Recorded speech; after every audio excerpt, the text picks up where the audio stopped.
All right. Good morning. Very happy to be here to present at this conference.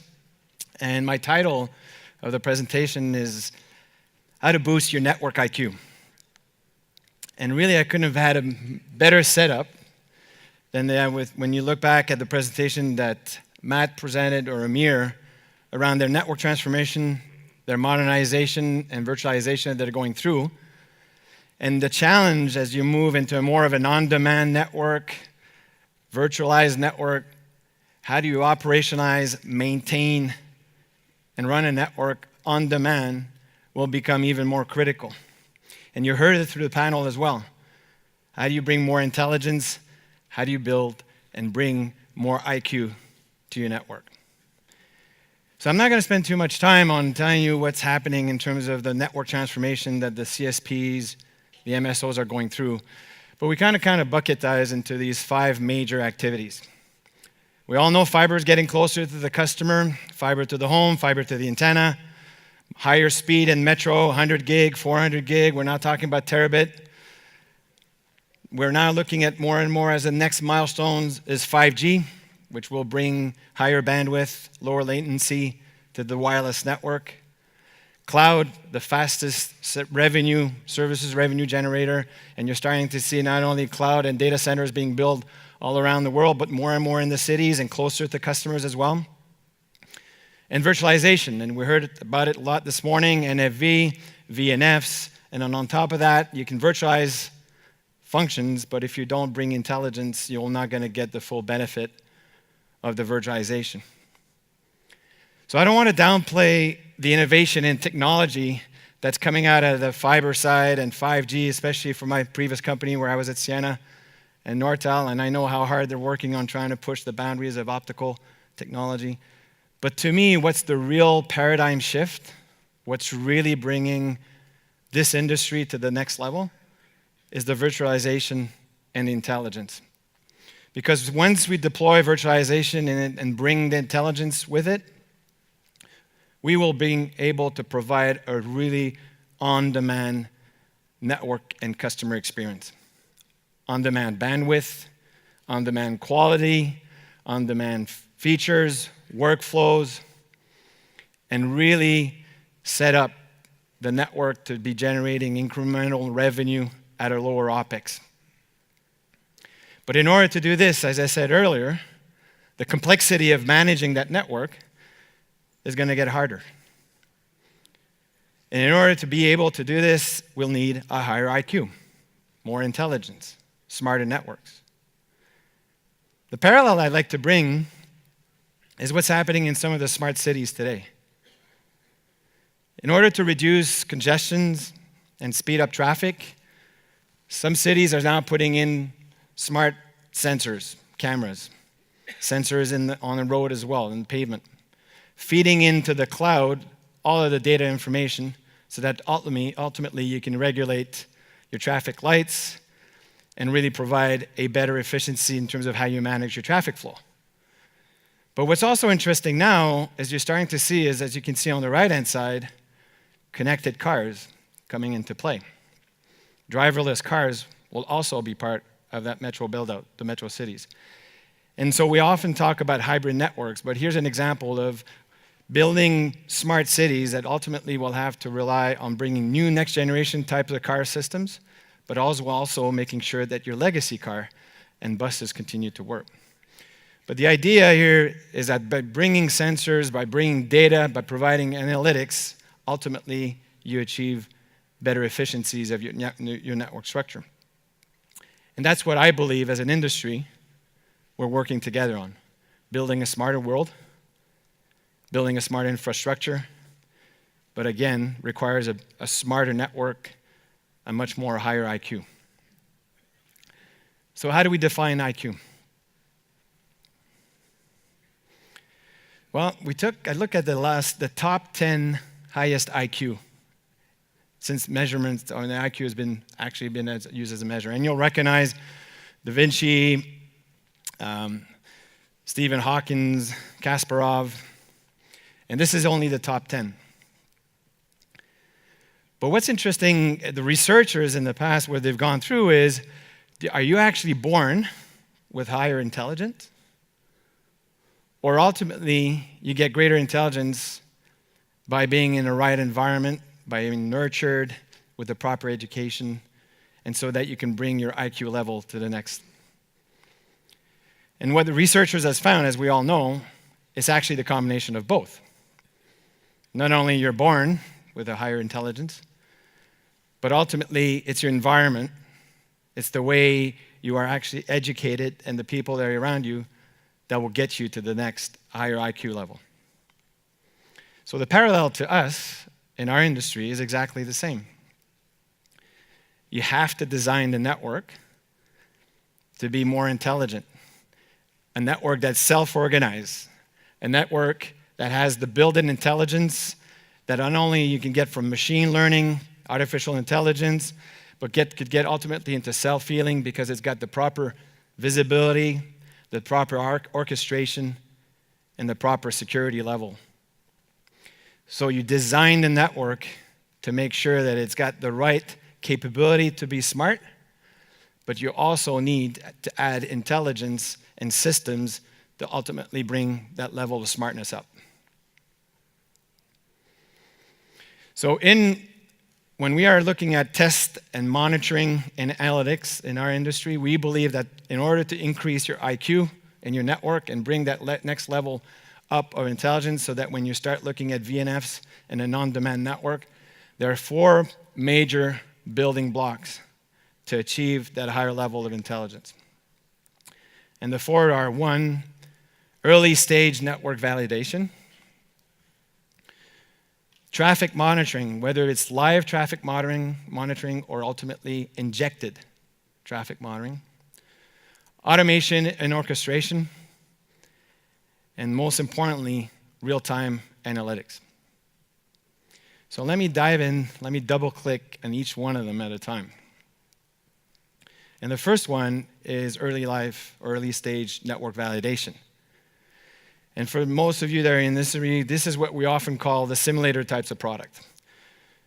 Solutions that you provide to network equipment vendors that they can test their new technology, their new services into the lab, or ultimately into the service provider lab so that they can test and ultimately verify the qualification, the interoperability between multi-vendors, and the ceiling performance, which is optimally how do you push the boundaries and make sure that you can actually execute and to what level can you run a new service or run a new network element before you start having performance issues. And this could be done for new services or existing services like Volti, or ultimately as you introduce new technology like virtual CPEs. But what's also interesting for me in this particular product set, in this block, is the fact that all these simulation tools can now get virtualized. So think about what we talked about earlier about service chaining and running before you introduce a new system, the capability to simulate a particular service into your network, leveraging that VNF to verify the qualification, the interoperability, and the ceiling before you ultimately end up bringing a new service.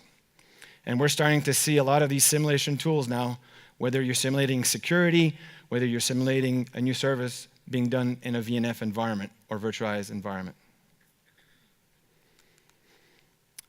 The second one is live and injected traffic monitoring. And I didn't talk about fiber, but we all know now as we start putting in more and more fiber in the network, start leveraging open transport systems with open optical ROADMs, especially for the carriers that are offering wholesale fiber systems, being able to monitor that wavelength, that fiber, and making sure you have that SLA at a certain level will be critical going forward.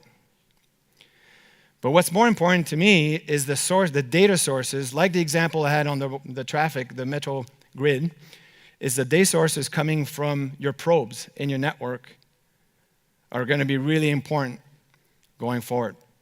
And it can be done with passive probes, which does a deep dive specific kind of information gathering in the network, or it could be done with active probes, injecting synthetic traffic, simulating a particular service, simulating a particular amount of bandwidth going to the network. And it's the combination of those three data sources or probes, by the way, whether they're physical or virtual, that will provide all the necessary information to your real-time data analytics platform. And why I'm saying the combination is important, I'll give you an example.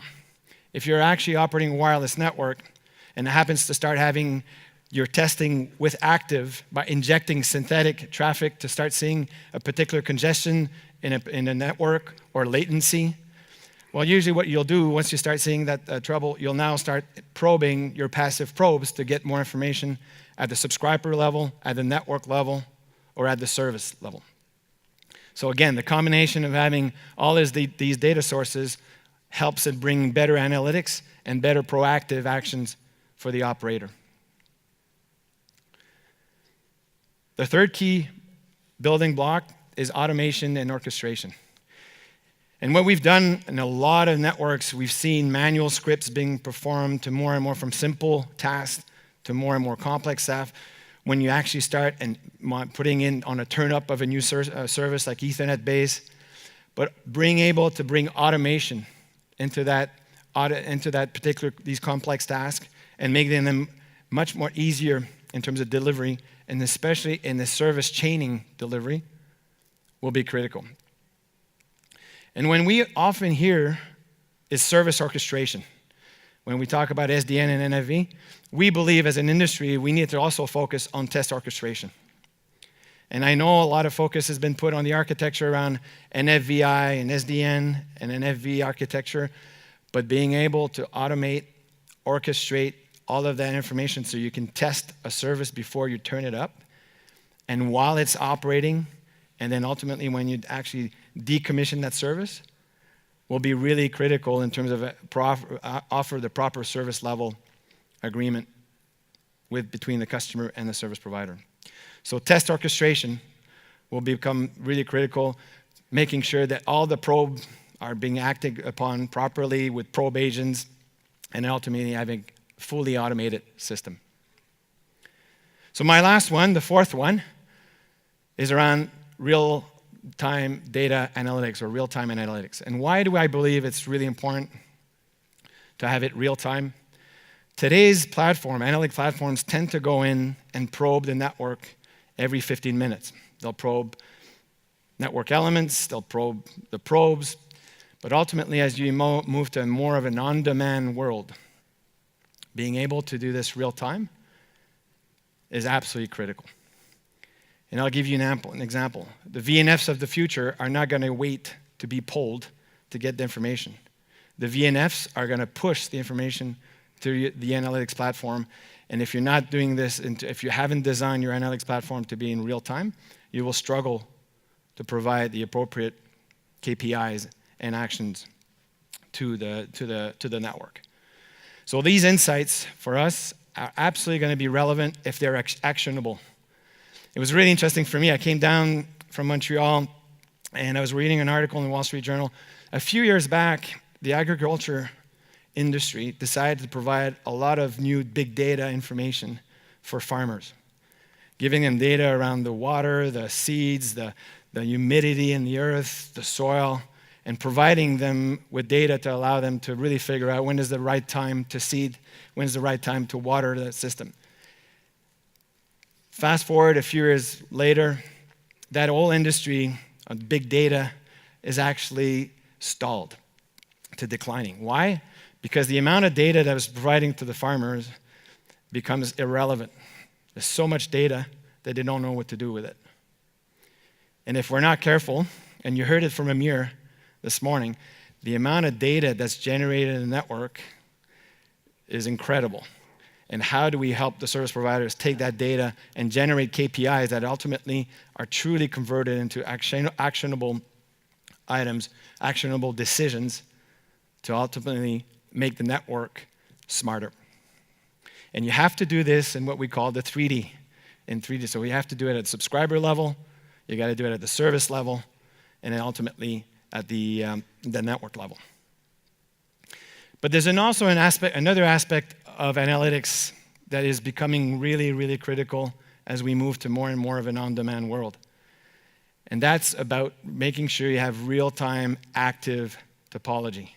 This is not about just dynamic inventory of understanding what you have in your network, but imagine a world of on-demand where you start having VNFs going up and down, connection going from what used to be a very predictable, connection-oriented system to now an on-demand, connectionless feature on demand that ultimately changes the network constantly. So being able to do this topology, both at the logical and physical, along with dynamic inventory, so that you can get real-time information to help you do root cause analysis, to help you understand what network, what solution you have before you start implementing this on-demand network, is becoming even more important as we develop this virtualization solution. And obviously, all of you that are in engineering, we all know if you're going to provide an automated system, it better be working in a closed loop environment. So all of these probes are feeding information to the analytics platform, getting the automation and orchestration, and ultimately all working into that. That is, in our mind, from an industry, what we need to get to understand and bring the network at a higher IQ, building smarter networks. So for me, I'm reaching close to 30 years in this industry. Some people will say a crazy industry. But for me, actually, I listened to Steve this morning. I actually feel that we're a very, very exciting time. Yes, a lot of challenges in front of us. But I really believe that what the network transformations that the service providers are going through, or the MSOs, are absolutely going to really shape and bring our industry to a new level. And from an EXFO point of view, to be able to actually participate and help our customers to build and design and bring these networks to make them more smarter, to deliver a real on-demand network or a higher IQ network, for us, it's very exciting and very challenging. So thank you very much for your time this morning. Enjoy the rest of the conference. Thank you.